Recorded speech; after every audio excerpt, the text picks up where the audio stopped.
You have tuned in to KMP 84.3 on your FM dial. You're listening to Close to the Pit with Chandler, and our guest today is Dr. Samuel. First, tell us a little bit about your background. What's your field experience? And how can people contact you after this broadcast? As you just said, my name is Dr. David Samuel. I went to Morehouse College, where I received a bachelor's in psychology. After that, I pursued my doctorate at Princeton University in clinical psychology.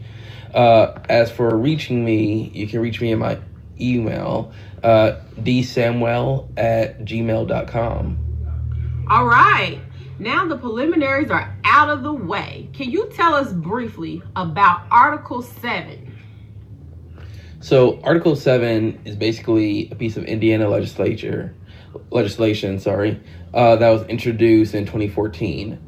And it was created so that we could have FAPE, which stands for Free and Appropriate Public Education, specifically for special education students. So just ensures that the environment is suited for special education students to access the curriculum to the best of their ability. Okay, please inform the listening audience. What is an advocate? Can you recap for the listening audience and what is an IEP? So an advocate is basically someone that just has an expertise in the special education field.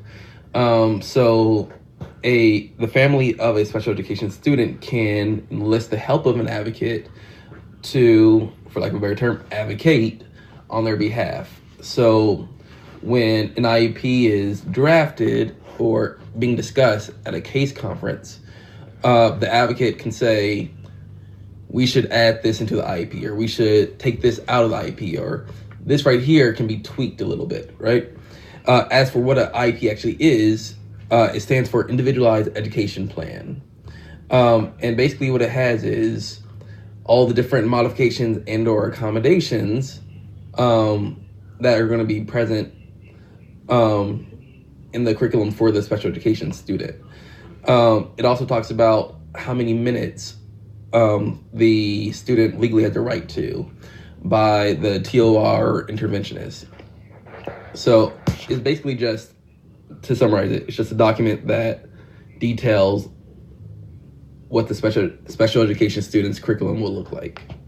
Okay, I'm not sure if anybody caught on to all of that, but that was a lot to take in. Again, please make sure you're calling 317-239-4711.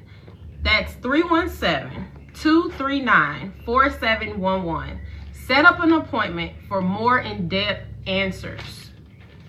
So after all this great information that you just relayed to us, so Dr. Samuel, what are the protocols to the necessary steps to qualifying for assessments or testing for a child? So as a parent, really the only thing that you need to do to start everything is ask for it. Ask for your child to be evaluated. Once that occurs, the special education teacher is legally obligated to call a MT meeting, which is a meeting between, all the special education staff at an institution, right? And from there, they'll convene and they'll look at the data and say, yes, I believe that this student could benefit from special education services, or no, I don't think this student is really eligible for special education services. So that's how you would begin everything. Okay, so ladies, I'm not sure if you're like myself, but I am definitely a couponer, and however, right here is the best question. How much does this cost a parent for this test? It is free $99. You see, it is the responsibility of the institution to subsidize the cost of the evaluation process. You see, the evaluation process only goes through if the M team decides that the student in question is actually eligible for special education services and would benefit from special education services. But once that evaluation process begins, that is completely free. The parents are not responsible for a dime of it.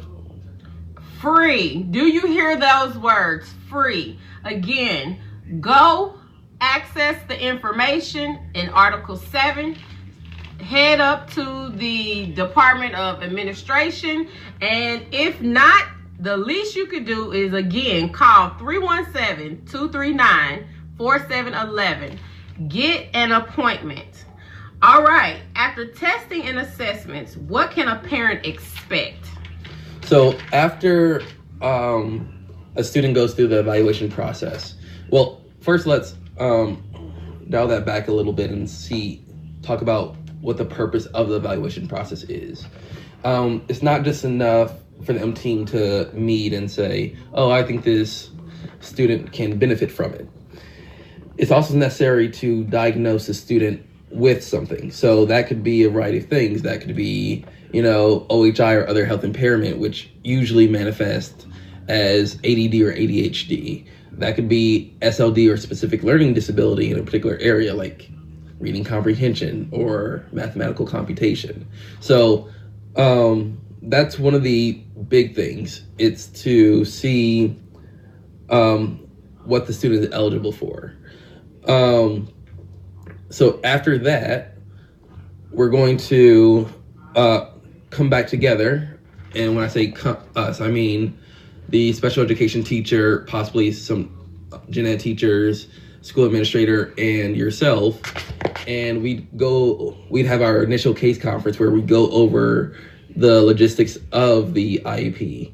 And if you as a parent is okay with everything and signs off, that's when the IEP goes into effect. After you sign, that's when the IEP goes into effect. And from there, your student would begin receiving special education services.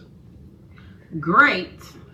So if I am a parent, what are the indicators that I need to look for to see if my child needs special services?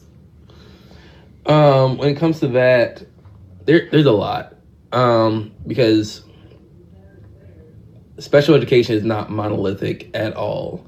It's an umbrella term that covers a great deal of disabilities, from a student that has poor eyesight to someone that is cognitively disabled. So you can look for a lot of things, such as, does your student have a very, very difficult time grasping new material? Is it impossible for your student to really concentrate on things? And just a caveat for that is, I'm not talking about a student that is oftentimes distracted, because many children fall under that category. What I'm referring to is a complete inability or a perceived inability to focus on things. Maybe they have a physiological problem when it comes to like writing. So that, for example, a kid's hand might shake a lot when writing. There's a variety of things that one can look for. I hope that answered your question. It does. So again, ladies and gentlemen, this seems to be a lot that we cannot get to today in this segment. However, we did the groundbreaking work of getting you excited, getting you answers. Hopefully you are taking the notes that are necessary, and you will again call the numbers, dial in, use the emails. I'm sorry we're running out of time. However, I need to address the 2 emails. There is an email from a Miss Patricia Norris from Nashville, Tennessee. And her question is, what do I ask when searching for an appropriate school? Could you help us with that, doctor? It's just asking about what services do they offer. And based upon the eligibility or disability of your student, your child, different school placements are better or worse. So, for example, if your child is cognitively disabled, they might benefit from a one-on-one setting. However, you will find that more and more schools are eliminating one-on-one programs, or at least making them very restrictive. So if you're looking at a school that doesn't have a one-on-one program, that might not be the best fit for your student. So you need to find exactly what their services are, and thus what's the best fit for your child. All right, our second question comes in from Greg Washington of Illinois. Hey, he has, a 17-year-old son that is cognitive disabled. What are some strategies that he may request or suggest? There's a lot. It's a lot. So, for example, if he's cognitively disabled, he might benefit from some life skills, where that will equip him with the necessary skills to be a productive member of society post high school. When it comes to just practical things, cooking, when it comes to being able to get mail, like a lot of the things that we might take for granted, he may not have those skills. So a good life skills program is definitely important. Another thing is chunking. Chunking is when you take a new piece of information and you break it down into multiple parts. And these parts are scaffolded. Scaffolded just means that they start from a very, very fundamental level and they gradually increase in difficulty. This is extremely important for a lot of special education students, but especially mentally cognitively disabled students, because they need to understand it on its most simple level before you're able to advance it to more difficult levels. Another thing is, based upon the kid, of course, is music. There are studies that show that music can enhance one's learning ability. So when it comes to everything from allowing a student to just listen to music while they're learning something, and I must also say that this music should probably be lyricless. But when it comes to doing that, all the way up to allowing a student to use a recorder, like a recorder can allow them to access other parts of their brain that they might otherwise not access. And that's something that is true of just music in general. So it's about teaching the whole student, I guess you could say. But there's a lot of different things that can be said for that question. Well, thank you. We are out of time. Again, you have tuned in to KPC 84.3 on your FM dial. I am your host. I was glad to have you today. I look forward to your current email, your following emails. And again, you can reach Dr. Samuel at where? Could you tell us where the audience can reach you again? dsamuel@yahoo.com. All right.